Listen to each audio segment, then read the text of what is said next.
Hi Reddit, I'm Lily28F, living in Seattle and working as a project manager at a tech company. I make a pretty comfortable $135,000 a year, and I'm proud to say I've built a good life for myself. It wasn't handed to me though, it's the result of a lot of hard work, budgeting, and long hours.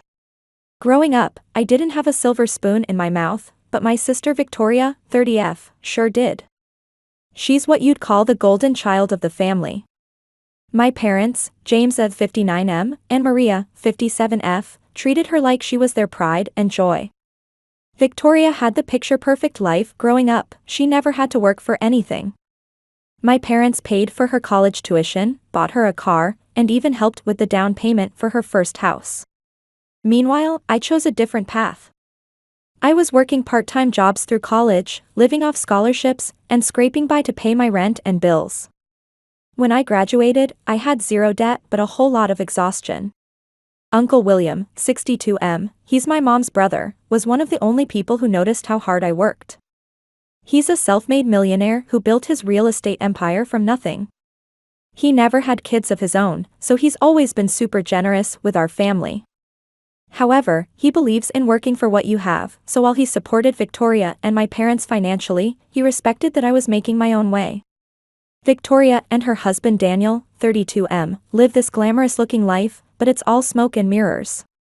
The funny thing is, Victoria's Instagram is full of curated photos of their vacations, Nathan's, 8M, private school events, and expensive dinners out. But if you peel back the curtain, it's all Uncle William's money. She and Daniel don't have real jobs. Daniel's technically in sales, but he's mediocre at best, and Victoria's never worked a day in her life. She calls herself a full-time mom, but let's be real, she has a nanny. My parents too are fully funded by Uncle William. They live in a nice retirement community in Arizona, and their medical bills and monthly expenses are covered by him. My dad spent most of his life as a factory worker and my mom was a teacher, so they never really saved much for retirement.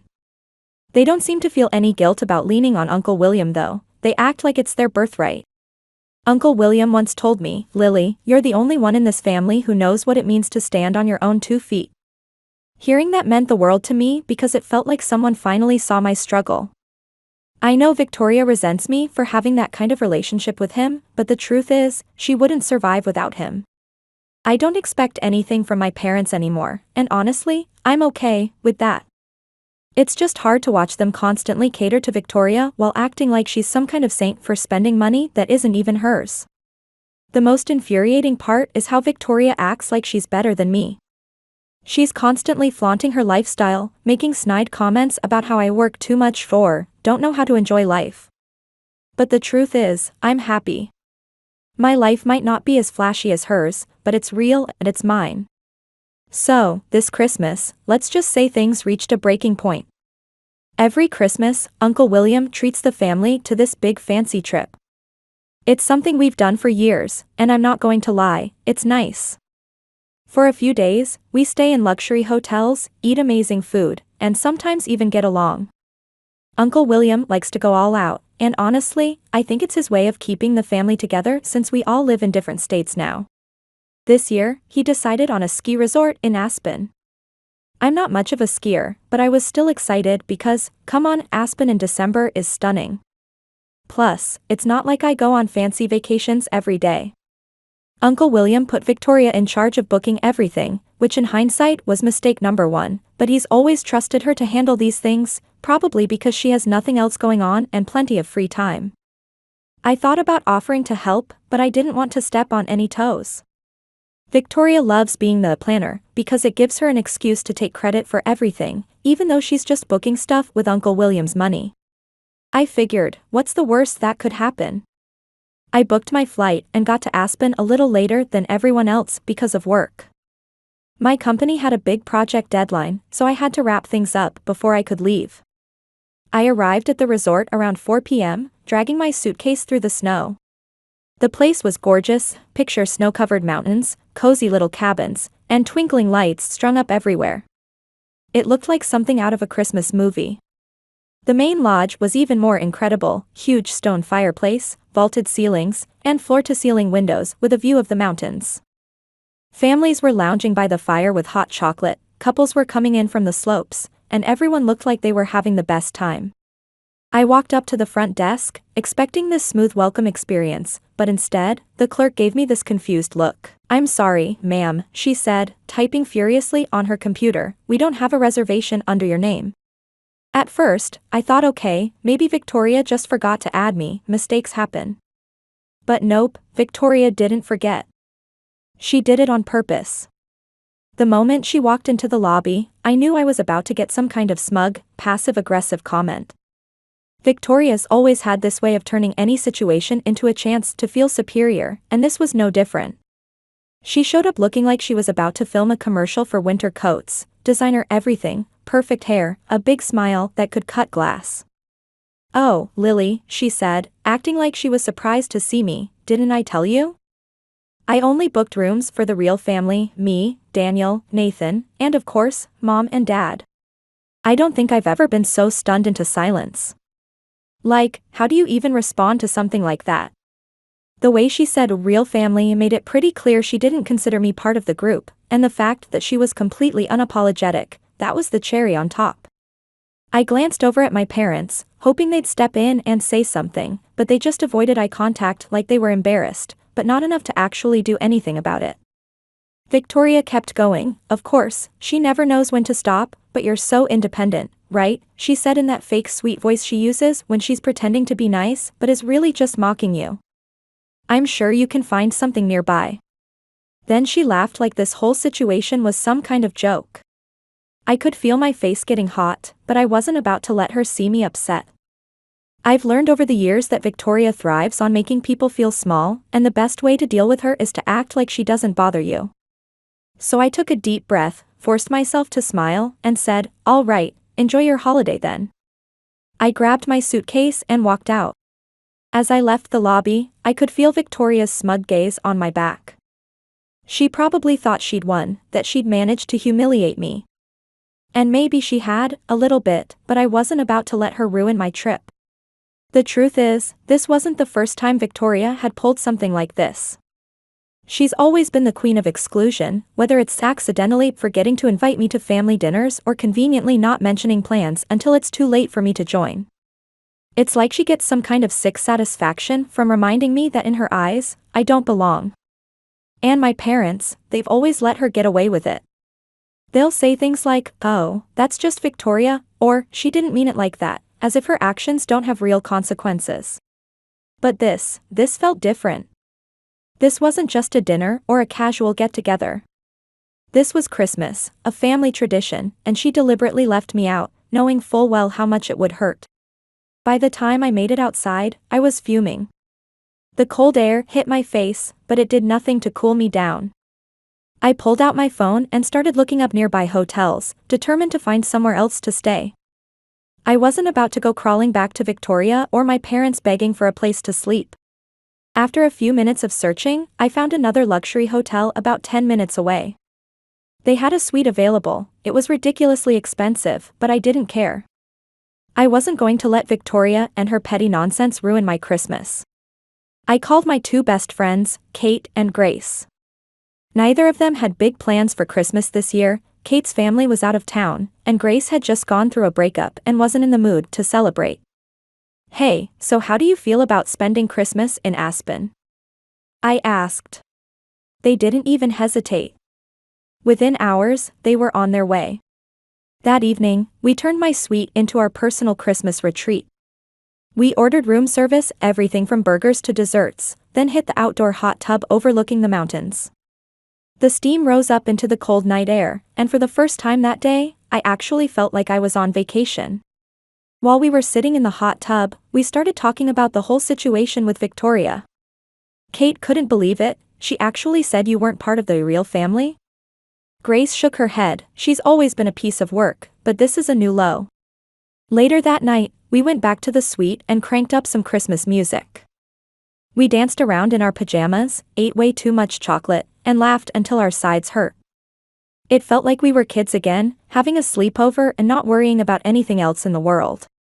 I decided to post a few Instagram stories. I wasn't trying to be petty, okay, maybe I was a little petty, but I wanted Victoria to see that her little stunt hadn't ruined my holiday. I posted a video of us in the hot tub with the mountains in the background, another of us dancing in the suite, and a photo of our ridiculous room service spread. Sure enough, Victoria was the first person to view them. I could practically feel her fuming through the screen. Knowing her, she probably couldn't stand the idea that I was having a better time than she was. Victoria's the kind of person who thrives on being the center of attention, so seeing me happy and unbothered must have driven her nuts. The next morning, I woke up to a text from Uncle William. He wanted to meet for breakfast at my hotel. I knew he must have heard something about what went down at the other lodge, and I was equal parts relieved and nervous.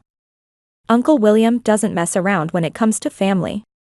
When I met him in the hotel restaurant, he was already sitting at a corner table, sipping coffee and looking as calm and collected as ever.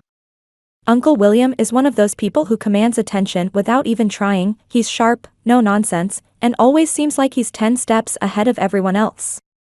We exchanged pleasantries, but he cut to the chase pretty quickly. "So, Lily," he said, setting his coffee cup down, "what happened at the lodge?" I took a deep breath and told him everything, from the moment I arrived and found out I didn't have a reservation to Victoria's smug little speech about booking rooms for the real family. I didn't sugarcoat anything, but I also tried not to sound too whiny. I just laid out the facts. As I spoke, I could see Uncle William's expression shift. At first, he just looked thoughtful, but as I kept talking, his face darkened. By the time I finished, he was shaking his head in disbelief. "I trusted Victoria to handle the booking for everyone," he said, his voice low and firm. "I can't believe she excluded you like that. And your parents just stood there and let it happen?" I nodded. "Pretty much." Uncle William sighed and leaned back in his chair. "Unbelievable," he muttered. The waiter came by with our food, pancakes for me, eggs and toast for Uncle William, and we sat in silence for a minute while he processed everything.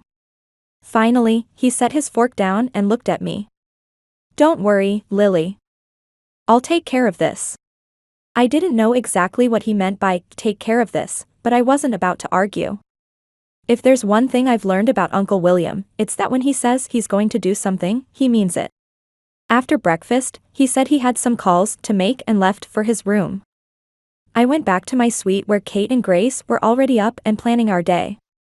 I didn't tell them much about my conversation with Uncle William, mostly because I didn't know what was going to happen yet, but I had a feeling things were about to get interesting. A couple of hours later, I got my answer, and let me tell you, Uncle William didn't hold back. Update 1, it's been a week since the Christmas incident, and wow, things have escalated quickly. Uncle William wasn't kidding when he said he'd take care of this. Let me break down what happened after our breakfast conversation. First, Uncle William didn't just cancel their hotel reservations, he completely cut off all financial support to Victoria and my parents. Immediately. No warning, no gradual reduction, just complete termination of all assistance. Victoria's perfect life turned out to be a house of cards, and it came crashing down spectacularly. The first sign of trouble came when Victoria's credit cards started getting declined. Apparently, Uncle William had been paying those bills too. She tried to keep it quiet, but word got around when she had to cancel Nathan's winter break activities because she couldn't cover the fees. Then came the mortgage payment issue. Turns out, Uncle William had been making contributions to their monthly payments to help them maintain their lifestyle in their fancy neighborhood. Without his support, they're scrambling to figure out how to keep their house. Daniel's commission-based sales job isn't nearly enough to cover their expenses, and Victoria's been in such denial about money that they have practically no savings. The most ironic part? Victoria started calling me repeatedly, leaving voicemails ranging from angry accusations to tearful pleas. "How could you do this to us?" she demanded in one message. "Nathan is crying because we had to cancel his private tennis lessons. Are you happy now?" In another message, she actually tried to guilt-trip me. "I know I made a mistake at Christmas, but do you really want to see your nephew suffer?" I haven't responded to any of her messages. After years of her treating me like I wasn't part of the real family, it's almost comical how desperately she wants my help now. My parents aren't handling it much better. Mom called me in tears, saying they might have to leave their retirement community because they can't afford the monthly fees without Uncle William's help. "We're too old to start over," she sobbed. "Can't you talk to your uncle? He'll listen to you." The audacity of that request honestly left me speechless. After they stood by and watched Victoria exclude me from Christmas, after years of enabling her behavior and dismissing my feelings, they really expect me to advocate for them? Dad sent me a long email about how disappointed he is in my lack of family loyalty. According to him, I'm being vindictive and petty by turning Uncle William against the family. He conveniently forgot to mention how they showed zero loyalty to me when Victoria was pulling her stunt. The most satisfying part of all this? Victoria's Instagram has gone dark. No more daily posts about her blessed life or perfectly staged family photos. No more humble bragging about Nathan's expensive private school or their luxury vacations. Her last post was from before Christmas, with some generic caption about "family is everything." The irony is almost too perfect. Uncle William called me yesterday to check in. He wasn't gloating or anything, that's not his style, but he did say something that really stuck with me: sometimes people need to lose everything to understand the value of anything.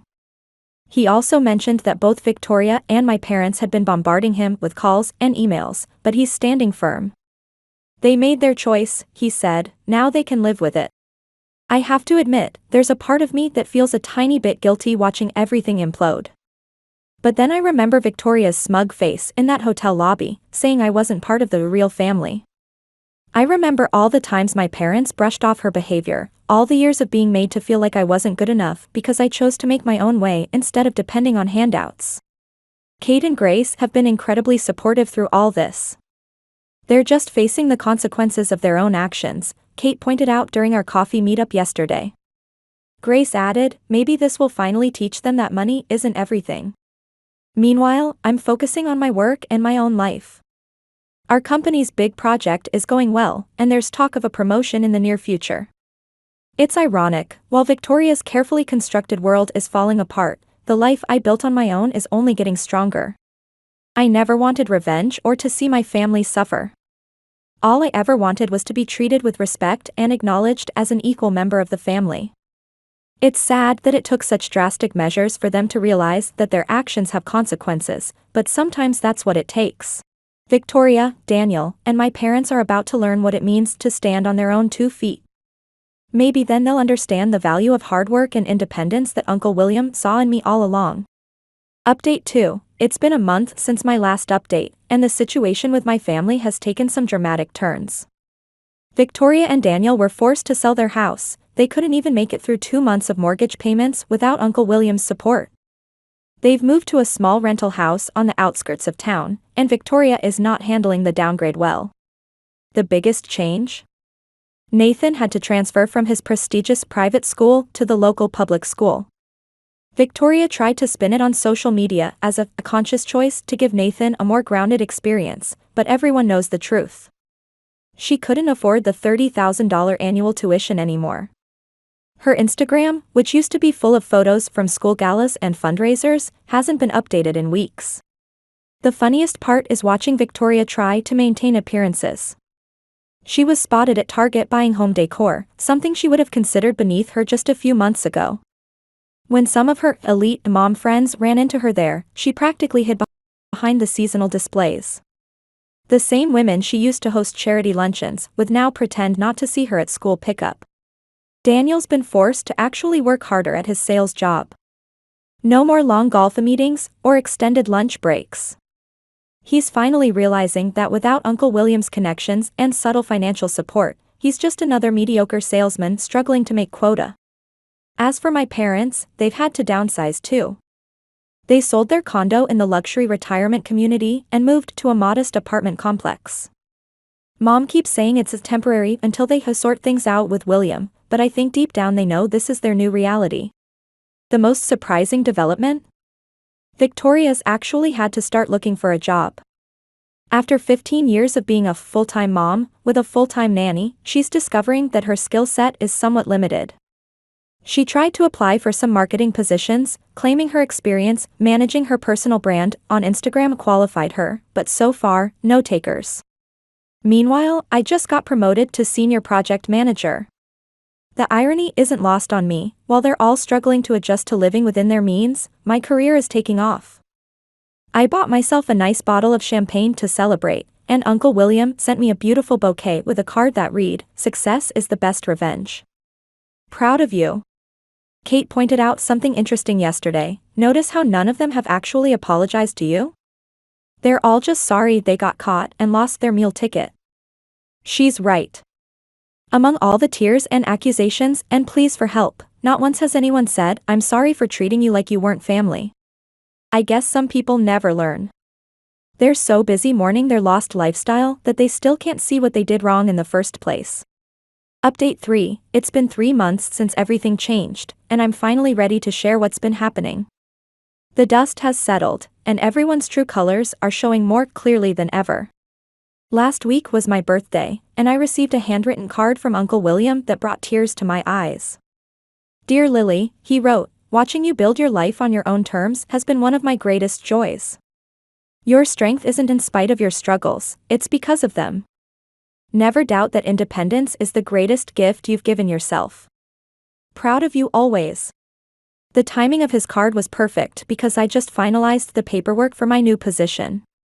With my promotion to senior project manager came a significant raise and stock options. I'm now earning $165,000 a year, plus bonuses. The irony isn't lost on me. I'm now making more than Daniel ever did, even in his best years with Uncle William's hidden support. Victoria and Daniel's new reality has fully set in. Victoria had to get a job as an administrative assistant at a local real estate office. Oh, the irony of working in real estate after years of living in luxury thanks to Uncle William's real estate empire. She's struggling with basic office work and having to answer to a boss for the first time in her life. Daniel's commission-based sales have been hitting rock bottom. Without Uncle William's business connections feeding him leads, he's discovering just how mediocre his sales skills really are. They've had to sell both their luxury cars and now share a used Honda Civic. Nathan seems to be the only one adapting well to their new circumstances. He's made friends at his new public school and joined the soccer team. Ironically, he seems happier now that Victoria can't micromanage every aspect of his life through expensive activities and private tutors. My parents have had to learn budgeting for the first time in years. They've lost their country club membership and most of their friends, along with it. Dad's trying to supplement their income by driving for Uber, something he would have considered beneath him just a few months ago. Mom's looking into substitute teaching again, but being out of the workforce for so long has made it difficult. Victoria started a lifestyle blog about embracing simple living, as if she had a choice. Her first post was about finding joy in home-cooked meals after their weekly dining out budget disappeared. The comments were brutal, with people calling out her obvious attempt to rebrand her forced lifestyle changes as voluntary choices. The desperation in their attempts to contact me has evolved too. At first, it was all anger and accusations.